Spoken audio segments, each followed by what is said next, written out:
Primeiro, é importante dizer da crise estrutural do capitalismo, que ela não é dessa década e nem da década anterior. Ela é um processo de mais de 4 décadas já. É a mesma crise iniciada na década de 70. Ou seja, e aí alterou a forma capitalista, inclusive anterior, no sentido de não permitir mais aquele largo período de crescimento, né, para quem estudou economia, do ciclo de Kondratiev, né, o ciclo longo de 25 anos de expansão, com crise de 25, retração, e os ciclos médios, curtos, no intervalo. O ciclo longo não existe mais. E o ciclo curto de expansão é cada vez mais curto, e o ciclo curto de retração é cada vez mais rápido e mais predominante e mais profundo. Para estabelecer alguns parâmetros, né? Então, nós temos e precisamos analisar o efeito dessa crise, a profundidade, o aprofundamento dessa crise, a radicalização dessa crise, para a gente buscar entender um pouco melhor a realidade na qual a gente vive. Evidente que não vou ter tempo para aprofundar esse debate a respeito das características da sociedade capitalista e, portanto, da crise, né? Para o Brasil, e dando um salto para o Brasil era praticamente nada há 100 anos atrás. Em termos de importância na economia mundial, há 100, 120 anos atrás, né? Alguém aí mais atento, vou pesquisar, qual era o lugar do Brasil? Era um lugar lá atrás da última república europeia da época, né? Com certeza. E atrás da Argentina, e atrás de vários outros, inclusive aqui mais perto, né? O Brasil há 100 anos atrás.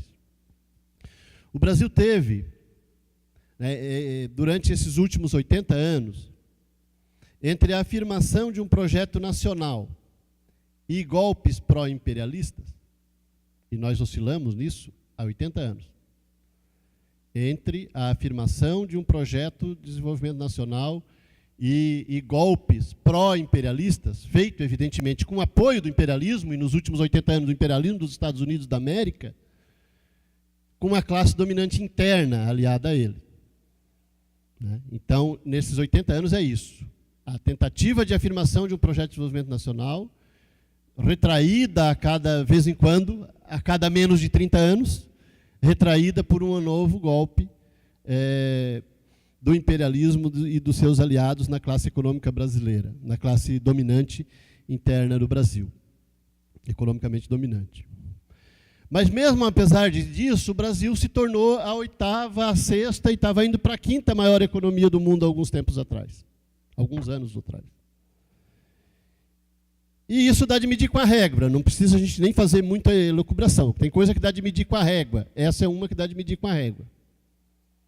Né? Não precisa nem fazer pós-doutorado para medir isso, respeitando todos os doutores e doutoras desse ambiente. Né? O golpe de 64 veio para interromper uma proposta nacional populista que estava avançando, que estava buscando tomar um formato, inclusive com setores dentro ali que puxavam para a esquerda e outros, né, seguravam e tal. Tinha toda essa polêmica lá atrás também, 63, 64. O golpe de 64, que ninguém aqui ousa dizer que não foi um golpe, né, construiu um projeto de desenvolvimento do Brasil subordinado aos interesses dos monopólios dos Estados Unidos, mas era um projeto de desenvolvimento. Né? O crescimento da indústria automobilística, com todas as mazelas que isso trouxe e traz, né? Mas teve um projeto de desenvolvimento subordinado aos interesses dos monopólios do mundo inteiro, do imperialismo do mundo inteiro, mas principalmente dos Estados Unidos. E os 5 governos militares foram isso. Né? Precisava, inclusive, ter uma indústria nacional de aço, de ferro, de tal, para garantir esse desenvolvimento, para dar sustentação material e de forma mais barata para o desenvolvimento da indústria monopolista de carro, de geladeira, de avião e do escambau. Então, é uma análise precisa. Por quê? Porque a gente precisa diferenciar, inclusive, aquele golpe e o conteúdo programático daquele golpe do que tem hoje no Brasil. Né? A retomada da democratização teve, no que a gente conseguiu construir de mais avançado, alguns aspectos da Constituição de 88. né, os direitos sociais, os direitos trabalhistas reafirmados, o direito trabalhista de 43, reafirmados, né, na Constituição, as garantias sociais, os direitos civis, artigo 5º, 6º e 7º da Constituição, que é mais avançado, e daí a questão previdenciária que está lá mais lá na frente, 195, 196.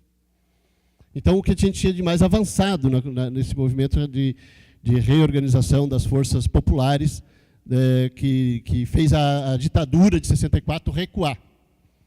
Ela não foi derrubada, ela não foi esmagada, ela teve que recuar, fez uma reciclagem e tal, para aceitar um processo de maior abertura. O golpe de 2016 tem uma característica diferente e mais radical do ponto de vista programático e econômico do que o golpe de 64. Tem um camarada meu, da minha organização política, que inclusive agora, desde janeiro, trabalha no IFSC, em Chapecó, Adalberto Tabalipa, que disse numa reunião uma frase que ficou marcada. Este é um país que o imperialismo e os seus aliados internos resolveram destruir. E é isso. Então, eles são, do ponto de vista do conteúdo programático econômico e social, eles são mais radicais do que a ditadura de 64. Radicais contra nós, no sentido de extrema-direita, o conteúdo econômico. É para destruir tudo, é para não deixar nada. Eles são tão radicais que eles estão destruindo a legislação do Getúlio Vargas. Destruíram.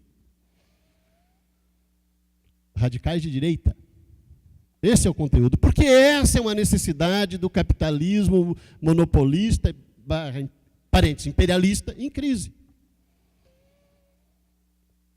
De preferência que esse país aqui não exista mais. Quando a gente dizia já há 2 anos e meio que era um golpe, ou 3 anos, que era um golpe, e que o objetivo era produzir uma regressão social de 100 anos ou mais no Brasil, às vezes a gente era entendido como, estão puxando o saco do PT. Estão querendo, mimimi da Dilma e do PT. Entraram nessa onda, por isso estão falando. Os caras escreveram isso, compadre e comadre. Estava escrito.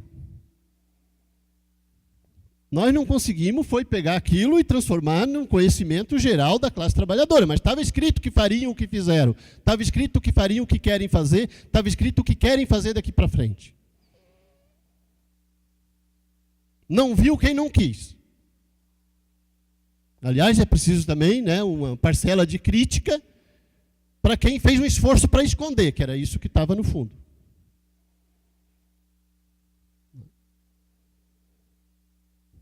Nós avaliamos, e não precisa de nenhuma genialidade para avaliar, que tem o crescimento da extrema-direita no mundo inteiro. E que muito dessa extrema-direita é de cunho fascista. Não precisa de genialidade para avaliar isso. De novo, sei que tem gente com doutorado e pós-doutorado na área de humanas que não consegue ver isso. Não consegue ver isso que, de novo, dá de medir com a régua. A extrema-direita está crescendo, está se tornando forte no mundo inteiro. Aliás, em diversos lugares do mundo. E aqui no Brasil não é diferente.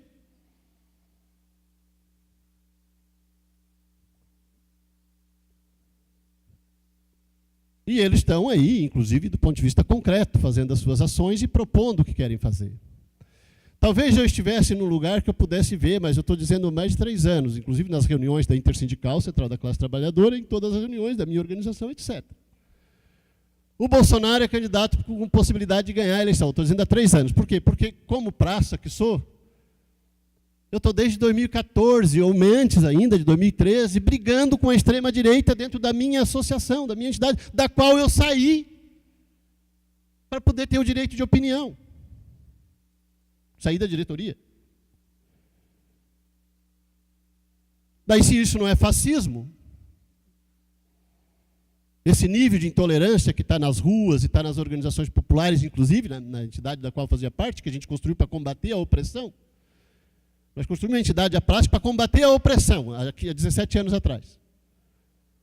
Agora, a maioria dos ex-oprimidos tem nos oprimido, nós, os de esquerda lá dentro, porque a gente anda junto com o movimento sindical. Olha só. E se isso não é intolerância de cunho com conteúdo fascista, Então, esse negócio não existe. Com certeza, o Partido Nazista não era o maior partido da Alemanha em 1925, se for para medir por tamanho de partido. Ou o partido, eu não sei aí, quem é historiador que foi analisar isso melhor. O Partido Nazista em 1925, ou seja, 8 anos antes do Hitler ser eleito governo na Alemanha. Ou em 1930, 3 anos antes. Mas, de qualquer forma, né, para ter fascismo não tem que ter suástica necessariamente, não precisa ter bigodinho. Né? A ditadura de 64, a ditadura do Chile, do Pinochet no Chile, tinha um conteúdo fascista né, e jurava que era democracia. Né? Então, a gente tem que sair dos estereótipos e analisar o conteúdo. Ora, e aí eu concordo de estar lá o Adalberto Tabalipa. Né? A minha referência aí na fala anterior, que esse é um país que o imperialismo, mais precisamente dos Estados Unidos da América, junto com os aliados da classe economicamente dominante no Brasil, resolveu destruir. E para eles, se destruído é melhor ainda. Eles querem aqui, no máximo, uma roça de soja. Ou várias roças de soja que eles possam negociar com cada uma em separado. Não tem problema para eles se o Sul é meu país, o Nordeste é meu país, o Sudeste é meu país, se separar em 300 pedaços, também não tem problema. Não tem nenhum compromisso, não querem esse compromisso com o projeto social brasileiro. Nunca quiseram. A nossa classe economicamente dominante nunca quis. Bom, como estávamos há 10 anos atrás? Estávamos com um governo, e vamos dizer assim também para entrar um pouco na polêmica, né? E para fazer um debate efetivamente, de reformismo consentido. Vou usar esse termo aqui, assim, um reformismo consentido, ou seja, vamos fazer reformas tímidas na medida que não afronte os interesses dos monopólios internos e do imperialismo. Não afronte diretamente. E se fez esses avanços do tipo ter 4% de desemprego, do tipo expandir a rede de instituições federais de ensino dos IFSC e também universidades, do tipo de não ter mais fome, que isso para quem tem fome faz uma diferença grande. Ter fome ou não ter fome, para quem tem fome, faz uma grande diferença. Para quem não tem fome, não faz diferença nenhuma. Mas para quem tem fome, não ter fome faz toda a diferença. Então isso também foi um avanço. Foi um avanço importante, inclusive porque fortaleceu o que se chama no neodesenvolvimentismo, com o qual eu não compactuo, fortaleceu um mercado interno que propiciou, né, mais emprego também, etc. Né? Com os limites, qual era o limite principal? Do ponto de vista político, o limite principal era pensar que isso era para sempre. E não era para sempre, era para aquela década e um pouquinho, né, que o crescimento da economia mundial permitia avançar.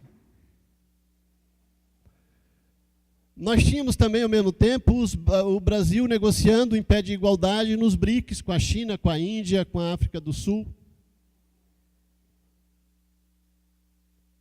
Para nós de esquerda, isso não era muito diferente, porque também vai fazer comércio de empresas capitalistas com empresa capitalista. Olha, a Odebrecht está fazendo obra num monte de lugar. Né? Por que interessa para nós de esquerda e para o serviço público o BNDES financiando empresa brasileira ou situada aqui para fazer obra em Cuba, né, em todos os países da América Latina, preciso dizer, em todos os países da América Latina, em todos os países da África, ou em quase todos, e não mais em um monte de lugar. Para nós, de esquerda, não interessa nada, teria muita coisa mais importante para fazer com esse dinheiro, evidentemente. E isso é uma crítica também que eu estou fazendo, ao mesmo tempo. Mas se para nós era ruim, para os monopólios dos Estados Unidos da América, isso era um horror.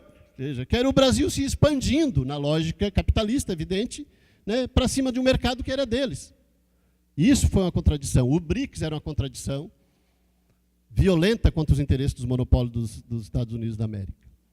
Por essa razão e por outras, várias outras, inclusive pelo mais médico, né, inclusive por pobre né, nas universidades, no aeroporto, inclusive por tudo, porque tem um preconceito arraigado na sociedade brasileira, que vai precisar ser estudado muito ainda, né? Na classe média e na classe dominante. muito forte. Então, o golpe.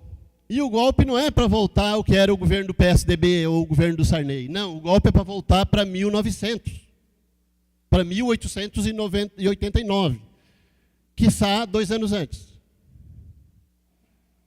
É para isso. Não é para voltar o Sarney de volta ou o FHC de volta. É para voltar a escravidão de volta. E se a gente não tiver isso claro, a gente se perde. Né? Também acho que a gente precisa avançar o golpe, que é legitimar o golpe, que é se legitimar o golpe através da eleição, está com enorme dificuldade. Todo mundo do campo popular deveria fazer campanha para o seu candidato e buscar um processo de unificação para a gente tentar, nas urnas, derrotar o golpe ainda esse ano. O projeto deles é não derrotar. Aí concordo com o companheiro que me antecedeu, que a eleição não vai resolver tudo, ou talvez não vai resolver quase nada. Porque, inclusive, aí o que diferencia. Inclusive, se nós conseguirmos, na eleição, derrotar o golpe, nós vamos ter que nos unir para garantir a posse do eleito. Ou vocês acham que eles já estão dizendo que não vão aceitar o resultado? Os caras já estão dizendo, ou nós ganhamos ou não vale. Então, nós vamos ter sim que fazer greve geral ainda esse ano para defender o direito de se aposentar, porque passou a eleição e vão vir com toda a máquina. Mas talvez nós vamos ter que fazer movimento de rua e enfrentamento, né, da extrema-direita brasileira nas ruas, na urna sim, mas nas ruas também. Inclusive para que, se nós conseguir na eleição derrotar o movimento golpista, com qualquer dos candidatos do campo democrático popular, nós vamos ter que ir para a rua, inclusive, para garantir o direito de posse. É a avaliação que a gente está fazendo. Ou seja, o golpe não veio para brincar. Eles têm os instrumentos, o judiciário, né, que estão usando. Eu já vou concluir, companheiro. Tem os instrumentos, o judiciário que está usando de forma, assim, escancarada, mas eles têm também a capacidade de violência contra os seus opositores, que somos nós. E a gente tem que se organizar para fazer esse enfrentamento. Em defesa dos direitos de aposentadoria, mas inclusive em defesa do direito do eleito assumir a presidência da República, se for um dos nossos. Se for um deles, claro, eles vão assumir, não, é o que eles querem. Mas se for um do campo democrático popular, com todas as restrições que tenhamos a um ou a outro, eu não vou citar. Né? Nós estamos com Boulos para presidente da República. Guilherme Boulos. Mas com todas as diferenças que tenhamos com o Ciro, com o Haddad, com outros, né? Qualquer um que não seja do campo golpista, que ganhe a eleição, e nós temos que lutar para que ganhe, nós vamos precisar fazer o enfrentamento de garantir a posse e garantir o governo. Com todas as críticas que vamos ter que ter ao mesmo tempo. E a construção do movimento, e a defesa dos direitos, e o avanço dos direitos onde for possível. Infelizmente, essa é a realidade na qual a gente está inserido. Derrotar o golpe nas urnas e nas ruas é tarefa que a classe trabalhadora tem ainda para esse ano. Garantir o direito de se aposentar, garantir na porrada, com greve geral, é tarefa que a classe trabalhadora brasileira tem ainda para esse ano. E temos que estar preparados para isso, inclusive numa relação, né, não obstante as inúmeras divergências, numa relação de fraternidade maior do que a gente tem tido até agora.